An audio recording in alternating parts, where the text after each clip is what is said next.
So you see, this issue is becoming, gradually it is becoming issue.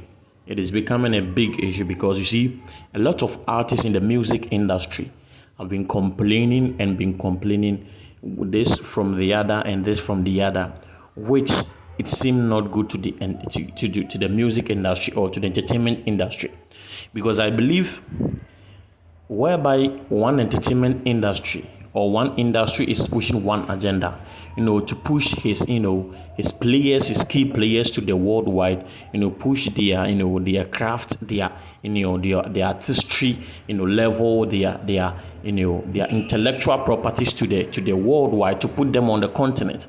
I believe there's unity and one that we always want in the music industry. There's this case, whereby artists complain that there is a lot of favoritism in the music industry, especially in the media fraternity. Here once again, whereby Manifest, has been complaining, and he went on 3 Music TV to say this, and I think it is high time people have to take a look at it, because it cannot continue and be continuing forever. Because if you keep continue, that means that we are going to have a division of artists and the media, whereby gradually it will affect both of them, both the artists, the side of the artists and the media. Because if artists keep complaining that there's favoritism and other stuff, let's watch the video. We'll come back, guys. Incredibly important, especially. Yes, because let's not kid ourselves. I'm not the darling of the Ghanaian music industry. You've never been, never might be. But having an impact in many different places has meant a certain career relevance that has not depended on having to be liked by local people who control the ting, and that the people who love the music then don't have to, because the truth is the people in the middle are always trying to change people's minds. Like this one, don't like this one, like blah blah, etc. Right? Yeah. Because the people can make up their own mind, but you guys and other people are always trying to, the cookers, everybody's always trying to push people in directions. Now, if literally all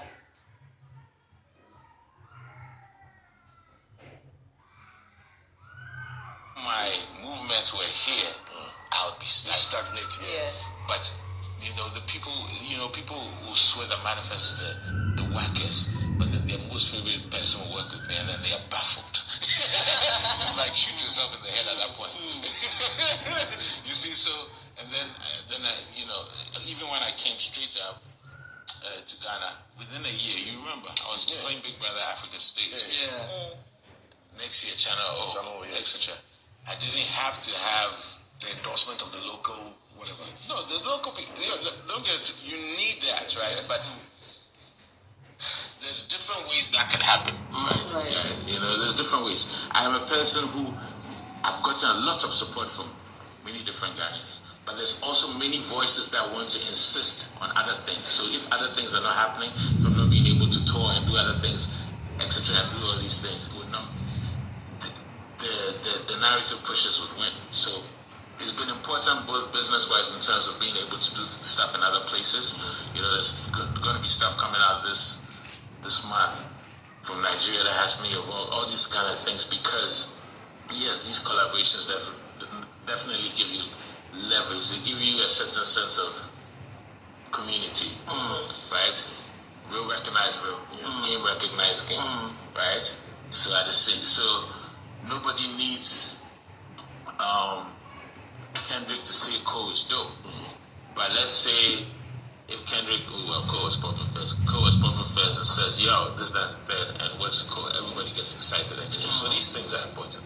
I would never dismiss it. And when I say it's not for clout, I mean it can't be solely for just the mileage. Because if it's solely for the mileage, you should go online, check who has the most numbers, check who has blah blah, etc. Force those collaborations, right? It's got to be beyond that, and that's why at the same time I can work with somebody who doesn't have a single song out.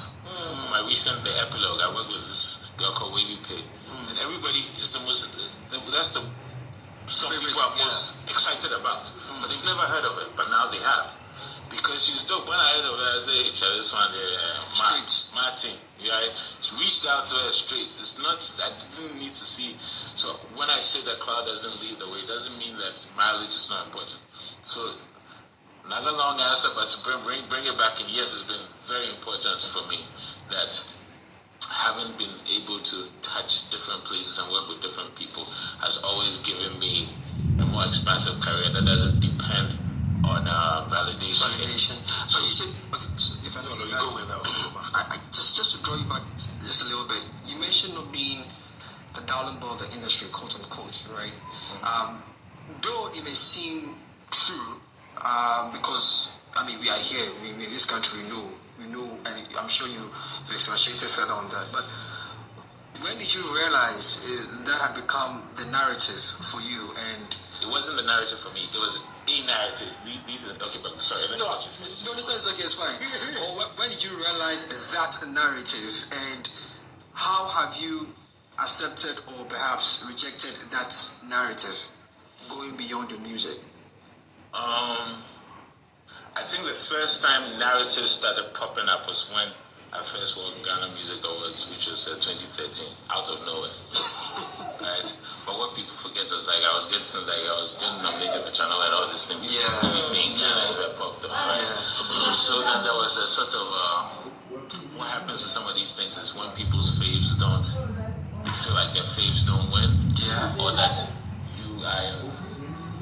you represent something their faves don't represent, they despise you. But on the other hand, there's a lot of other people who also love you for representing what you represent, authenticity, unafraid and unapologetic about being African, and all these kind of things. I've never needed to be Gucci, Versace, whatever. I've just been like, whether it's Ajabeng or whatever kind of thing, we can be fly in a modern, whatever way, which fortunately now is becoming the way. But they used to laugh at me for things like that. But but it was always a rejection. But rejecting something doesn't mean that you don't see, right?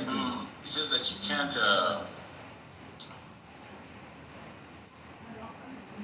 You can't internalize it. You can't internalize somebody's issue. You should actually be excited that sometimes that somebody wakes up every single day and is thinking about you and how to oppress you and how they despise you. But then you see, once again, it's like what people normally say. So many people love you, and then the few that don't, then you focus your energies there. You can't do that. So I've been that fortunate where I don't have to do that.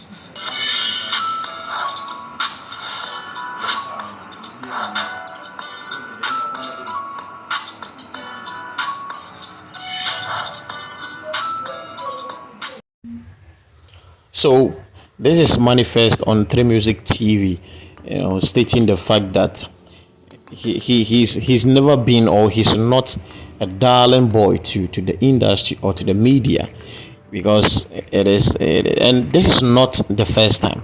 We've heard it from Shatta Wale, and even Shatta Wale is a huge victim of this issue, such issue. And then Mike Bedem has also come out to say something like that. There's this kind of favoritism, and recently, if you can remember, Jupiter the General also make the same statement, even pointed some media houses that they just have some selection of people, some artists that they love to push their work out there.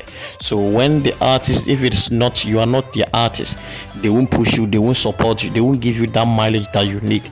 And here we are that Manifest is also making such statement. So I think we as I said earlier on, we are just pushing one agenda.